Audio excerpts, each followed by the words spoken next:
입니다. 할렐루야. 이 한 주간도 하나님이 주시는 은혜와 평강이 넘치는 복된 한 주간 되시기를 예수님의 이름으로 축복합니다. 한번 따라 하시겠습니다. 우리는 하나님의 한 가족입니다. 네, 우리 옆 사람 바라보며 축복하며 인사하시겠습니다. 즐거운 부활절 되시기 바랍니다. 네, 해피 이스터입니다. 메리 크리스마스 하듯이 부활의 기쁨을 주신 주님 은혜 감사하면서 코로나19 계속해서 기승을 부리고 있는 어려움이 있지만 날마다 기쁨이 충만한 삶을 살아가는 승리하는 나날 되시기를 예수님의 이름으로 축복합니다. 인간에게 있어서의 죽음은 비극입니다. 인간은 태어나는 순간부터 죽어가고 있고 죽음을 향해 가고 있으며 언젠가는 다 죽게 되어 있습니다. 시간의 차이일 뿐이지 모든 인생에게 반드시 일어나는 필연의 사건인 것입니다. 그런데 과연 죽은 다음의 세계는 어떻게 될까요? 목사님, 사람이 죽고 난 다음에 어떻게 알겠습니까? 목사님도 안 죽어봤으니 모르잖아요 라고 이렇게 말할 수 있을 것입니다. 그래서 죽은 다음의 세계에 대해서 죽으면 어떻게 될까? 죽으면 모든 게 끝이고 죽음은 고통이지 라고 생각을 하고 이 세상이 좋다 생각해서 그래서 그런 속담이 있지 않습니까? 개통밭에 굴러도 저승보다는 이승이 낫다. 그렇게 생각하고 이 세상에서 한번 잘 살아보자 라고 하는데 죽음 다음의 세계 과연 어떤 것인가?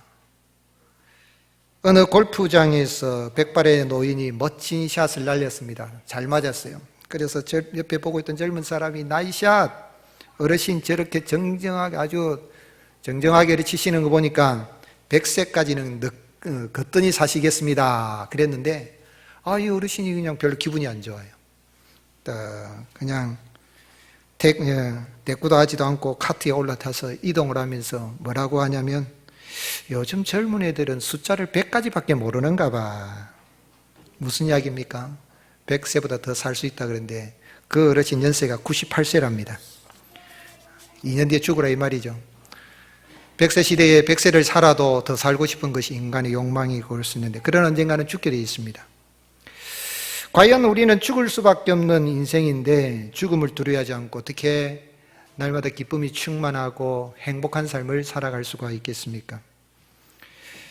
안식구 첫날에 막달라 마리아가 다른 여인들과 함께 예수님의 시체에 향품을 바르기 위해서 새벽에 갑니다. 그런데 가면서 걱정이 있죠. 무덤을 막고 있는 굴을 누가 굴려줄 것인가 했는데 가서 보니까 이미 돌이 굴려져 있는 것입니다. 그래서 마리아가 그걸 보고는 깜짝 놀라서 누가 예수님의 시체를 옮겼는갑다 하고 베드로와 또 예수님이 사랑하시던 제자 요한에게 달려가서 이야기했습니다. 아마 11명의 사도들이 있는 곳에 가서 말한 것 같아요. 그런데 그 중에서 이제 베드로와 사도 요한이 쫓아 달려옵니다. 누가 먼저 달려왔죠? 사도 요한이 먼저 달려왔어요. 왜 사도 요한이 먼저 달려왔는가? 사도 요한은 나이가 10대 후반, 19살 때 부름받았던 20대 초반, 가장 젊고 베드로는 38에 부름받았다 그러니 나이가 많으니까 더 빠른 게 아닌가 추정해 볼 수가 있고요. 그런데 좀 성경적으로 우리가 공간복음을 비교해 보면 베드로는 예수님을 부인하고 떠나가 버렸잖아요. 예수님 장례 치르는 데 있어서 무덤이 어디 있는지 모르는 거예요. 사도 요한은 예수님 곁에 마지막까지 있다가 아리마대 요셉과 또 니고데모가 유대인의 장례법에 따라서 예수님 장례를 치러서 무덤이 어디 있는지를 아니까 사도 요한이 먼저 빨리 달려간 거 아닌가, 그렇게 학자들은 이렇게 비교 분석해서 해석을 합니다. 어쨌든 먼저 달려갔는데 요한이 먼저 들어가 보질 않아요. 아마 형님이 먼저 들어가 보셔야 되겠다 했는지 두려워서 그랬는지 베드로가 뒤에 헉헉거리고 달려와서 베드로 안에 들어가서 본 겁니다. 보니까 예수님의 시체가 없는 거예요. 그래서 보고는 이 두 제자가 보고 마리아가 한 말이 맞구나. 예수님의 시체가 없어졌다. 그것을 믿은 거예요. 부활을 믿은 게 아니고 그걸 믿은 거예요. 시체가 없어졌네. 그러면 찾아야 되잖아요. 그런데 오늘 성경에 보면은 집으로 돌아갔어요.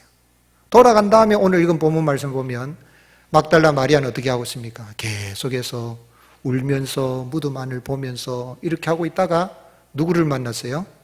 무덤 안에 두 천사가 있는 걸 봅니다. 두 천사가, 한 천사는 예수님의 시체 머리맡에 있던 거기에 있고 한 천사는 발편에 이렇게 있어서 여자여 어찌하여 우느냐. 그럴 때에 내 주님의 시체가 없어졌습니다. 그래서 그렇습니다. 그리고 또 몸을 돌이켜보니까 부활하신 예수님이 나타나신 거예요.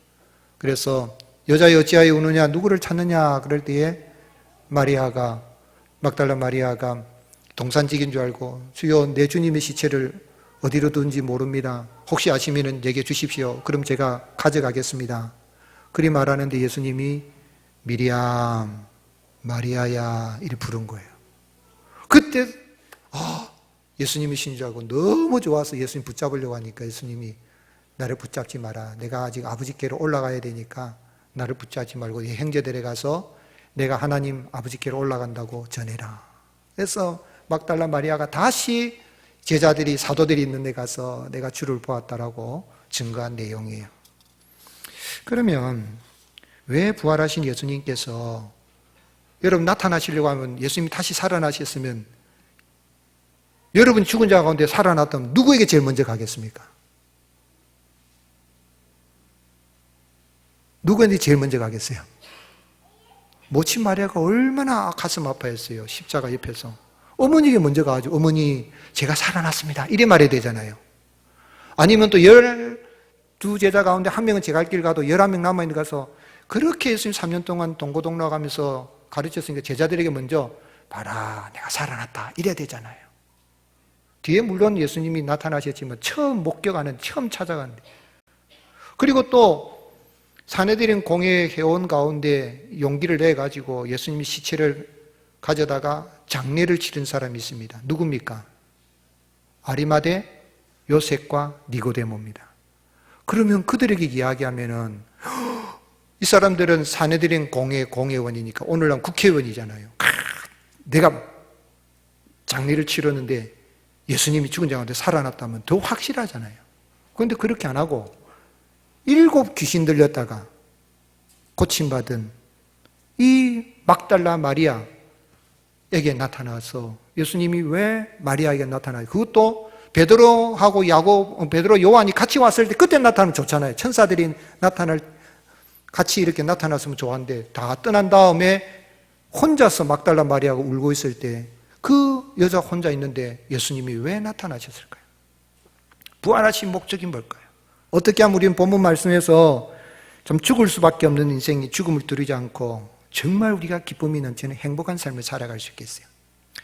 예수님께서 이렇게 부활하신 그 목적은요, 기독교는 빈 무덤의 종교인 것을 증거하기 위함인 거예요. 막달라 마리아의 말을 듣고 베드로와 요한이 달려갔습니다. 달려가서 보니까 20장 6절에 시몬 베드로가 따라와서 무덤에 들어가 보니 세마포가 놓였고 또 머리를 쌌던 수건은 세마포와 함께 놓이지 않고 딴 곳에 쌌던 대로 놓여 있더라. 무슨 이야기냐면 예수님을 이렇게 시체를 다 이래서 쌓아놓았던 그대로 몸만 빠져나가지고 있는 그런 모습이에요. 즉 말하자면 예수님 무덤에 장사되어졌지만 무덤에 머물러 계시지 않은 것을 베드로와 또 요한이 보았던 거예요. 즉 예수님의 무덤은 빈 무덤인 거예요. 어느 주일학교에 이 부활절에 대해서 플라스틱 계단을 아이들한테 나눠줬어요. 나눠줘서 다음 주에 올 때에 이제 이 부활의 증거를 한번 여러분 담아오세요. 그랬더니 어떤 아이는 꽃을 담아오고, 생명이죠.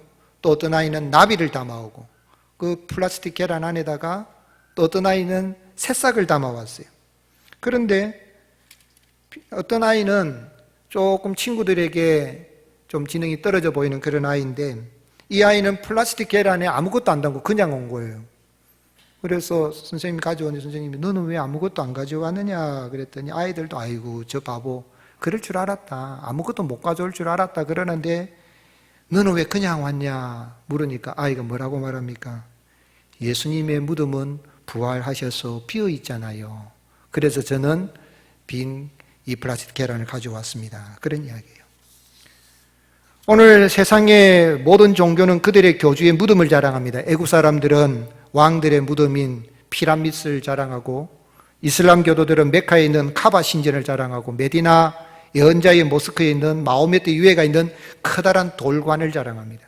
불교에서는 스카모니의 사리탑을 자랑합니다. 유교는 중국 곡부에 있는 공자의 무덤을 자랑합니다. 그리고 그들의 이 교주를 위대한 인물, 성인이라고 그렇게 이야기합니다.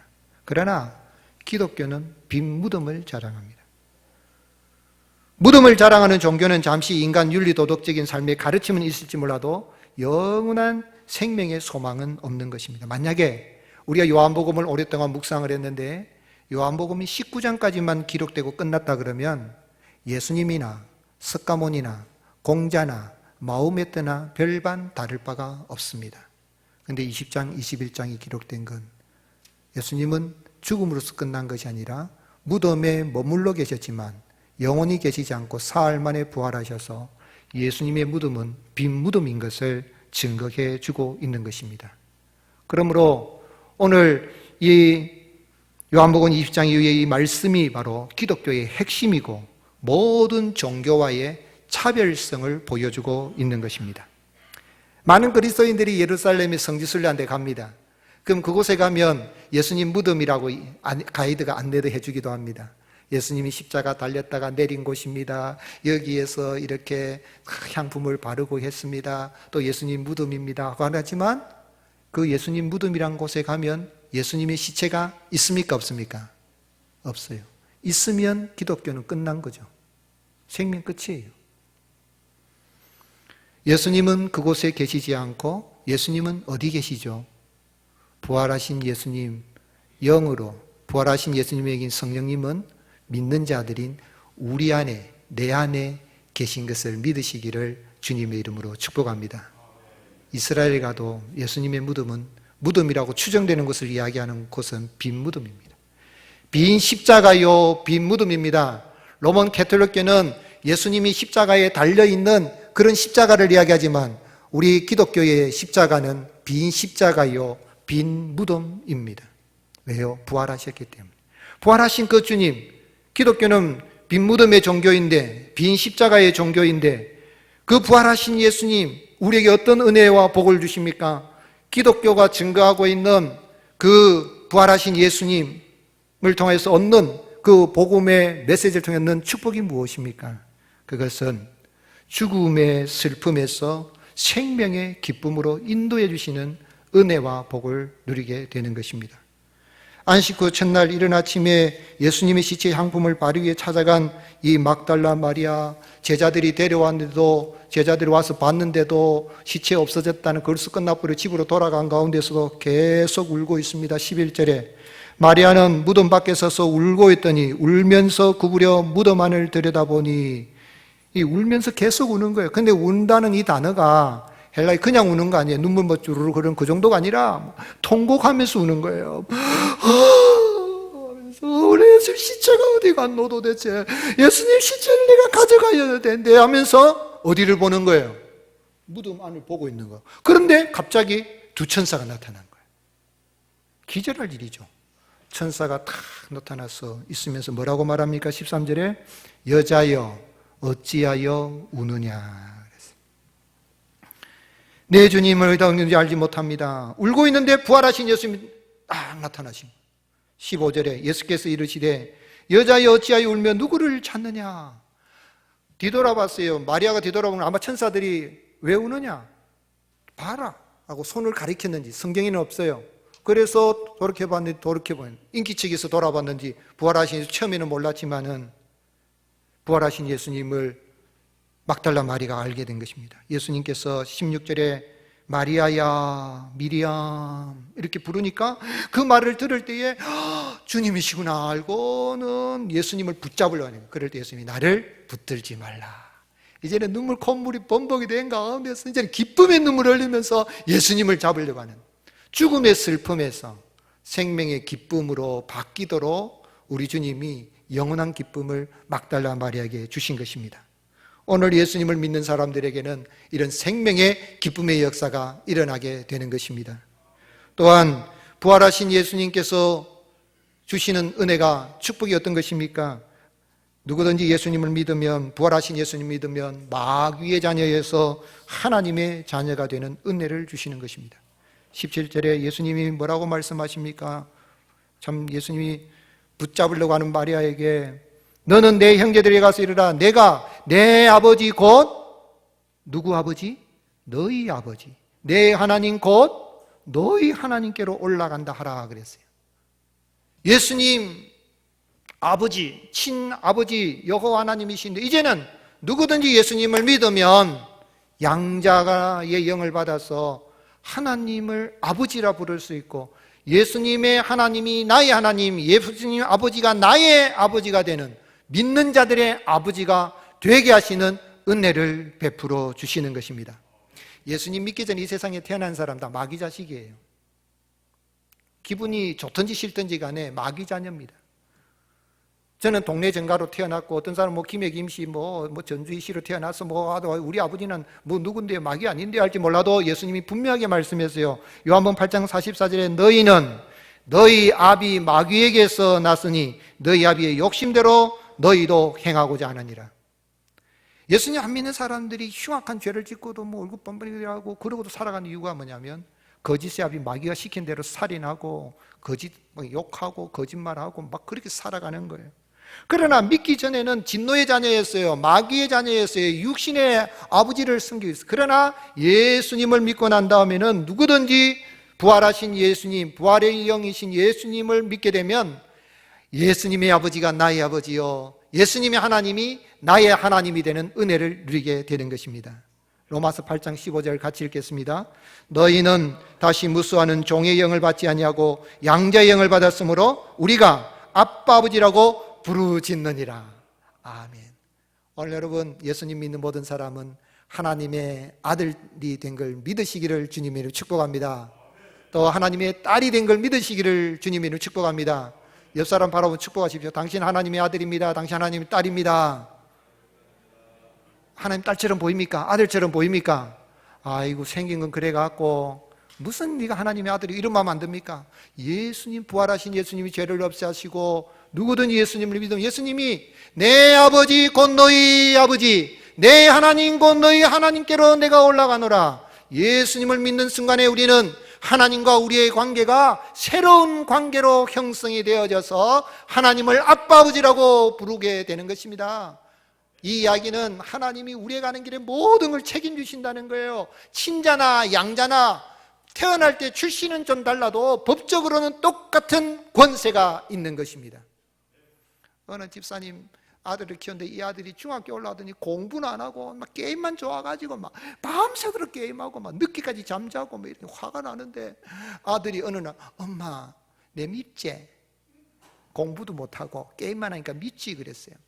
그런데 그래 밉다 이놈의 자식 이렇게 말하려고 그랬는데 그게 아니고 어머니가 뭐라고 합니까? 엄마는 소금 불불 끓어도요 네가 어떤 모습이든 너를 사랑해. 너는 하나님이 주신 내 소중한 아들이야. 그렇게 이야기했어요. 그냥 한 말이 아니라 이 집사님이 마음속에 아들이끼리 말할 때 어떤 마음을 주시냐면 사랑하는 딸아 내가 있는 모습 그대로 너를 사랑하노라 하는 그것처럼 인간적으로 생각하면 그래 공부 좀 하지 이런 말이 나오겠지만 그런 말을 한 거예요. 그리고 기도했어요. 계속해서 아들아 너는 있는 모습 그대로 엄마는 너를 좋아한단다 이러면서 기도하고 했는데 아이가 점점 시간이 가면서록 변하게 되면서 어느 날 하면서 언제부턴가 엄마가 이야기한 성경 이야기도 듣고 게임을 버려버리고 책을 잡고 공부를 하는 모습을 한 거예요. 오늘 여러분 공부해라 이놈의 자식 내가 너를 낳아서 어쩌고 저쩌고 하면요 절대로 안 합니다. 하나님이 내게 주신 귀한 아들, 하나님이 내게 주신 귀한 딸, 우리 교회 성도님들 다 내가 볼 때는 마음에 안 들지 몰라도요 있는 모습 그대로 보면 다 하나님 부활하신 예수님을 믿어서 하나님의 아들 딸들인 줄 믿고 소중하게 여기고 살아가는 은혜가 있을 수 있기를 예수님의 이름으로 축복합니다. 이렇게 예수님 믿어서 우리가 참 부활 생명의 이런 기쁨을 얻고 하나님 아빠 아버지라 부르서 우리 어떻게 살아야 되겠습니까? 성도는 부활의 기쁜 소식을 전하는 사람입니다. 법정에서 증인은요 보고 들은 걸 이야기해야 돼요. 만약에 본 것에 대해서 들은 것에 대해서 바로 말하지 않고 다르게 이야기하면 위증하게 되면은 그 위증죄가 큽니다. 왜냐하면 그 증언을 잘못해가지고 다른 사람을 무고하게 될 수가 있기 때문에 아주 형사 책임을 묻습니다. 보고 든 걸 말해야 돼. 근데 이 최초 목격을 한 사람이 누구죠? 막달라 마리아예요. 1절에 보면 그가 돌이 무덤에 옮겨진 것을 봤다 그랬어요. 11절에서는 그가 울면서 구부려 무덤 안을 들여다 봤다 그랬어요. 14절에는 예수께서 서 계신 것을 보았다 그랬어요. 18절에서는 우리 같이 읽겠습니다. 막달라 마리아 가서 제자들에게 내가 주를 보았다고 또 주께서 자기에게 이렇게 말씀하셨다. 우리 성경에는 봤다 이랬지만 헬라어는 단어가 다 달라요. 1절에서 봤다는 것은 그냥 보는 걸 말하고 11절에 본 것은 눈여겨본 걸 말하고 14절에 본 것은 이것은 아주 골똘하게 들여보는 걸 말하고 마지막에 내가 주를 보았다는 이야기는 내가 경험했다. 그 주님을 만져봤다. 내가 체험해서 봤다 하는 그런 단어가 헬라어 단어가 다 달라요. 하나님께서 귀신 들린 이 7 귀신 들린 여자를 구원하여 주실 뿐만 아니라 부활하신 주님을 처음 만나게 해주셔서 12사도도 아니고 예수님이 모친 마리아도 아니고 사례는 공연도 아니고 이 여자는 유대 사회에서는 수회칠 자격 숫자도 안 들어가요. 법정에서 증언할 자격도 없는데 이 여자를 예수님의 첫 부활의 여사도로서 세워주신 그런 은혜를 베풀어 주신 거예요. 왜 그렇게 하셨을까요? 기독교 진리를 변증하는 데 사용되는 방법 중에 하나가 굴욕검증이라는 굴욕검증. 어떤 사람이 내가 나 아닙니다 하면 내게 유리한 증거를 갖다 대야 돼요. 그런데 역으로 어떤 경우에는 진실을 말하는 데 있어서 전혀 도움이 되지도 않고 오히려 해가 될 수 있는 막 증거를 이야기하는 거 보면 저 사람이 진실을 말하는구나 라고 한다는 거예요. 성경에 보면 있는 그대로 죄인의 죄 짓는 모습, 다윗의 죄된 모습, 베드로의 어떤 부인하는 모습을 그대로 다 기록하고 있잖아요.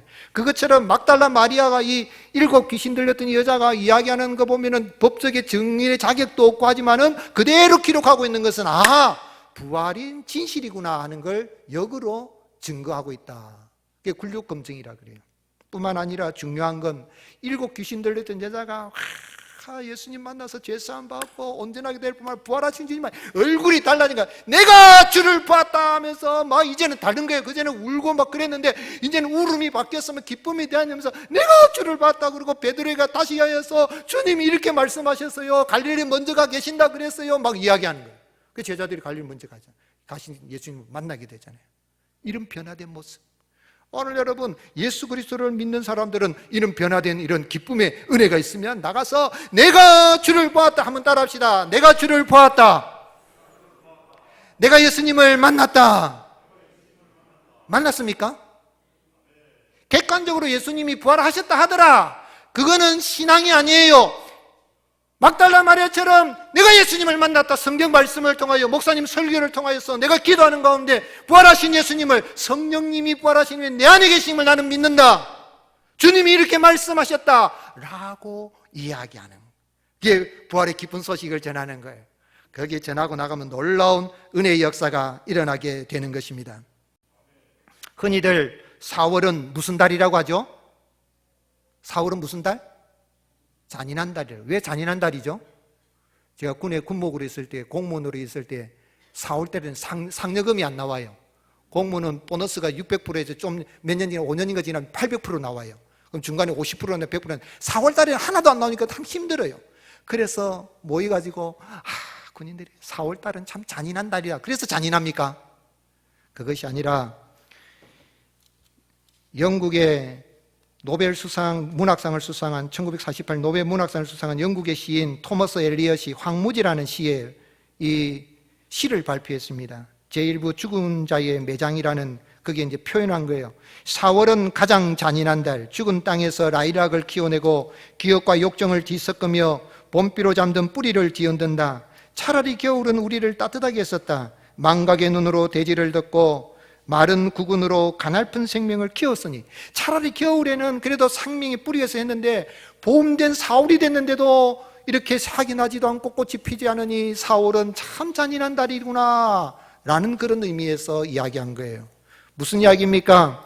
긴 겨울이 지나고 봄의 계절 4월이 왔지만 코로나19가 기승을 부리고 있는 가운데에 가슴을 활짝 펴지 못하고 갑작스럽게 또 부활절 예배를 드리지 못하도록, 작년에 성탄절 예배를 드리지 못하도록 이 방역 단계를 기습으로 그냥 이렇게 올려가지고 잔인하게 자칫하면 부활절 예배도 드리지 못할 이런 상황이 이르러져서 또 고난주간을 우리가 또 지난주간에 보냈잖아요. 그럼 참 잔인하다는 생각이 들지 몰라도 잔인해 보이는 십자가 고난 위에 생명의 부활의 기쁨을 주신 주님이기 때문에 4월은 잔인한 달이 아니라 생명의 기쁨의 달이 되는 것입니다. 이 기쁜 소식을 가지고 나가면 7번 넘어져도 의인된 우리의 간행기는 8번째 일어나게 하시는 부활의 승리를 주님이 주시는 것입니다. 그래서 솔로몬은 잠언 24장 16절에 대저 의인은 7번 넘어질지라도 다시 일어나려니와 악인은 재앙으로 말미암아 엎드러지느니라. 오늘 사랑하는 성도 여러분, 부활의 생명 기쁨을 전하면 내가 예수님을 만났다, 나는 예수님을 보았다라고 담대히 전하여서 현재 우리가 당하고 있는 고난이 영광을 바라보면서 이겨나갈 수 있는 은혜가 있을 수 있기를 주님으로 축복합니다. 로마서 8장 18절 같이 읽겠습니다. 생각건대 현재의 고난은 장차 우리에게 나타날 영광과 좋게 비교할 수 없도다. 할렐루야.